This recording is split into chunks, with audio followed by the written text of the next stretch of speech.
Welcome back, geezers, to another episode of Small Press Express. This is a huge stack of comics that I got after my call for submissions on Instagram. I don't know if I have enough memory to do a really long video, so I'm just going to dive right into this and do it fairly quickly, but as quick as I can. But yeah, these are Rufus Karl. There's 4 of these. Yeah, he sent me these. These are great, man. I really enjoyed these. They remind me of some of the early, like Daredevil, and some Frank Miller stuff. Slightly early Punisher, Mark Texeria, I'd say. It's a really cool idea for a comic. This is an ex-hitman, and he just runs a food truck, and he's trying to get on with his life. But, of course, they just... like The Godfather, they just keep pulling them back in. These were really interesting. They were fun to read. They flow well. They're not overwhelmed with text and tight. These are by... I'm going to get this right. Let's see. They are by... oh, yeah. Justin Renteria. I've heard of him before. I've seen his work elsewhere. I don't know where you get these. Does it say it in the back? Am I an idiot? Oh, they're right there. That's how you get in touch with him. I'm sure you can find these there. But yeah, these are just really good, old-fashioned, and the story continues. So it looks like he's either working on or published a whole bunch of these. And they look like they can go on for quite a while. It's an interesting story, and he keeps it pretty spiced. But you can definitely see the influences, his influences in these books, by the way they're written and the way they're drawn. It's still very interesting. It is for mature readers, but it's mostly just because of the violence, not really sexuality. But yeah, I really enjoyed these. These were a lot of fun to read.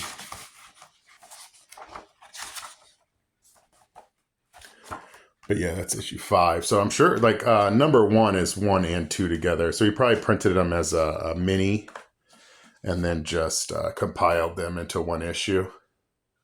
But yeah, these are great as a standalone series. This is a really cool thing. The latest Derelict from Alex Delaney. This is one of my favorite series. He's not putting out as many of these. He's been doing other work. But I really enjoy these.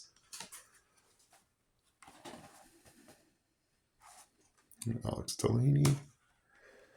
I definitely try and pick this up. It's beautifully made. It's got a gold foil logo. It's like a romance comic for junkies, I guess is what I'd say. It's about this degenerate dude who's always getting his ass kicked in every issue. And he steals from other junkies. He falls in love, and it's kind of like a take on the romance comics from the 50s. But yeah, Pulp Bytes, number 1, by Pat Higgins. This guy's very similar style to Charles Burns. But these stories are really great. It's kind of like Black Mirror. Very like sci-fi oriented. He has that really hard line style. These are a lot of fun. This is a great little anthology. You should definitely try and find these books. There's some great stuff. I didn't expect so much good stuff to come in the mail. This is through Scout. So you could probably find this in stores if you try to, keep an eye out for it. I would definitely check it out. Pulse Byte. This is volume 1, so they're probably working on more, or they have more available. But yeah, this was a really interesting comic. It was a lot of fun. But yeah, it's dark, weird, very thriller-esque, like very terror, tales of terror, kind of reminds me of the old EC comics, stuff like that. His hardline style lends well with this kind of material. It works really well. It's the covers. But yeah, I would definitely look these up. These are great, yeah, but I just didn't expect to get so much great stuff in the mail, so there's some really nice stuff in here. Sorry, I put these together. They're in the order that I read them, so. This is Scumbag for Hire 1 and 2. These are weird books, man. These are I feel like these would be hard to grasp for a mainstream audience. They're very violent, and they're geared towards stream of consciousness. It's literally just him like working out story plot lines, I think. And he's mainly known as a writer, but he also does art. Oh, it's Keenan Marshall Keller. I think he's done some work with Alex Delaney. But these are interesting. He kind of has no face. He's like No Face from the comics. I think that's his name. It's a take on that DC guy, or the conspiracy guy. These are all done in pencil, so they're really rough drawings. Stream of thought, just hammering them out, man. He's probably putting these out really quickly. And the books show it. These are tomes of material. But yeah, they were a little too heavy on the dialogue and the text for me, but I still enjoyed them. They're just really weird. Like if you're not into like weird like scumbag stuff, this probably isn't for you. But if you like Johnny Ryan and stuff like that, then you'd probably really like these comics. I can't really show a whole lot of it. It's mostly the ultra violence. There is sexual stuff, but it's mostly ultra violent. I don't want to go. And then the later one, you can tell he gets a little darker with the pencils, so they reproduce better. But yeah, these are neat little things. I'm going to thank Cameron Hathaway for sending me some of this stuff. He sent me these and a few other things to check out. But yeah, these were really great. These are thick, man. So I think he sells these at shows. I'm sure you can find them online. Future Classics and Keenan Marshall Keller. He has a presence on Instapam. Here's more of the Simoko. Let me see if we can find the rest of these. Yeah, here they are. These are kind of like satanic heavy metal comics, I guess is what I call them. From London. These are great little books. They're anthologies. And boy, they give you the feeling of those old 60s underground comics, especially this one.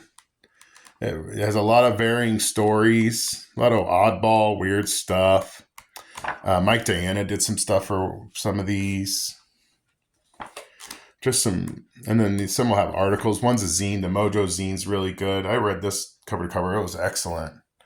Satanic Metal Comics. These are done by Jason Atomic. He's on there. This came in from the call to art too. Saint Nick Cave. There's a cool poster for Slayer. And some influences. There's Jason. Yeah, these are some wild books, man. But yeah, if you're into this kind of really dark, weird, off-the-wall comics, this is definitely one I would try and seek out, because this is one of the better ones, the Satanic Mojo comics. These are some of my favorite indie weird comics I've read in quite some time. They really give you that feeling of reading an old 60s underground, which was really interesting. This is more work by Zach Empire. He sent me the rest of these. I bought them, and then he sent me an extra one of the other one, and then these three. These are really good, man. This guy really does some great comics. They are weird and violent and interesting. It's a kind of a Adventure Time style. Saw like a naive cartoon style, but I really enjoy it. The only thing I would say is that his formatting is a little off. I don't know if these are just the books he sent but yeah, like, see how it cuts too close to the page? But really, that's like just being being anal about it. Otherwise, these books are fucking phenomenal. But yeah, that'd be the only drawback, is to maybe watch your trim lines, bro. But other than that, yeah, these are fucking killer comics, man. I really enjoy these. They're a lot of fun to read. They flow really well. They're drawn really well. All the blacks are solid. That's actually really hard to do, to get such solid blacks in your comics like this. Lone Wolf was fun. Out of the three, these two were the best. For sure. They harken back to like 80s and 90s action movies, I'd say. This is Scumburbia. Mega Size Mall issue. This was interesting. I thought it was going to be autobio. It might be autobio, but I actually found it pretty interesting. It was, it's like a modern day Mallrats. Like if Mallrats was made in the, let's see, like the late 90s, early 2000s. You know, it's just punk rock kids hanging out, smoking pot around the mall. I really like his style. This style has become really popular. This, I'd say like a solid black, solid line. There's some great spreads in this. Solid line cartoon. But yeah, see, it's like just punk rock kids hanging out at the mall. I really enjoyed this. I've seen his stuff on Instaspam. It's Sam Grinberg. But yeah, this is a really interesting series. It looks like it keeps going, so it'd be good, interesting to see where he goes with this. They still haven't gotten to the concert yet.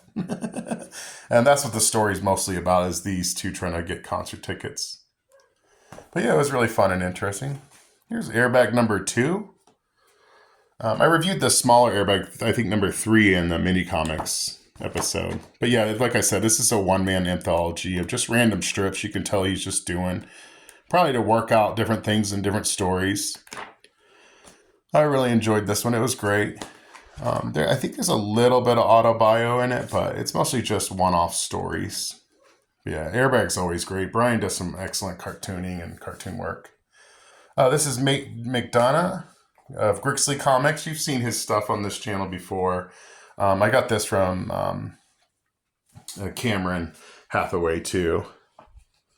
I enjoyed this. He did a book called Long Boxes, and he does a little series on Instagram about collecting and selling comics. This was neat. This was more like a surrealist, like white trash mom, cigarette mom, and this kid that has to kind of live with her and this cigarette mom. And she's not the best person, and different people that he encounters that bully him and stuff like that. Just a little boy. I don't know if this is autobio. Some of it's a little too fantastical. Like he goes to hell and stuff. But so it could be loosely based on things that have happened to him. But I enjoyed this as well. It's neat to see some longer form works from Nate. But yeah, I enjoyed this. It was pretty cool. I'm pretty sure this is printed on KDP. It looks similar to what I've printed in the past, the quality and stuff. But yeah, it turned out really good. These are neat. The Cochlea and Eustachia. These are all in English. These are great. They're more like a surrealist, more adult version of Frank from Jim Rodring. But I really enjoyed these. These are neat, man. The time he must be spending on these pages is just insane. They're very surrealistic. Some of this is dirty, so I got to be careful showing this on the channel. But yeah, I want to do a couple flips on some of these. It's all mostly grayscale, but the way he uses it is really phenomenal. Sorry, I can't show too much of this. It is erotic fiction. But yeah, definitely try and find these. He's online. It's Hans Ricket is his name, and making comics is his game. That was so bad. Yeah, Hans. He's on Instagram. These came out in 2022 around there. So these are, but they're being reprinted, it looks like, in different countries and different formats. So I think he's still doing it too. I think he's still working. He's working on other stuff too. The man's just putting some mad stuff out. Oh yeah, I can't show that. Whoops. But yeah, definitely check out Cochlea and Eustachia. These are really neat. The Pink Flamingo was fun. It's very old school, like cartoon style. It reminds me of like Johnny Bravo or some of the old Adult Swim comics. This is a lot of fun. It's just violent mayhem in cartoon fashion. This is like a Dick Tracy kind of, taking the piss out of Dick Tracy comics. I really enjoyed this. This was a lot of fun. And his art style is really wonderful. Full Cop Press. What is his name? Oh, Nick May. These are from Australia, so it might be a little bit harder to get. So I'm really happy I got these. Thanks for sending these, dude. These are sick. These are beautifully made. You could tell a lot of time. And I think he's a late bloomer like Paul Courtjohn, where they just come into the scene and then start making comics after years hiatus or never making them. And they're like, I really just want to make comics. And these are great, man, for just, working on comics that if you've never done comics and then you start doing them like this is pretty insane. But some really great stuff from Nick May. This is a RoboCop book. But yeah, I read all this stuff. It's really interesting and a lot of fun. Some really neat new comics out there. I just really didn't expect such a positive and amazing response from the call for submissions on Instagram. I can't thank you guys enough for sending these. And if you sent stuff and I didn't send you stuff in return, make sure you DM me on the Small Press Express Instagram page, and I'll definitely send you some stuff. Especially if I already have your address, I'll just send you it out. I'm pretty sure most of these dudes I sent stuff to, but I think there was a couple that I forgot. At least, no matter what, I'll send you some mini comics or something cool like that. So, you won't be left empty-handed. But yeah, check out some of these creators, try and seek them out. I do this to promote indie comics as an art form. And there's some really great stuff right now. I feel like we're in a renaissance of independent comics, like people making their own bones, and you don't really need a publisher to approve these stories. So people are just making whatever the heck they want, as much as they want, and selling them themselves. So it's a really agrarian process of making and selling comics right now. And it's probably the best time to be a collector in comics, because you can just find this really amazing off the wall underground stuff that really hasn't been seen before. So yeah, definitely, seek out these creators, buy these books. It helps them. It helps me. Support the channel, hit like, make sure you subscribe. It really helps with the algorithm. And thanks for watching as always. Have a swell day.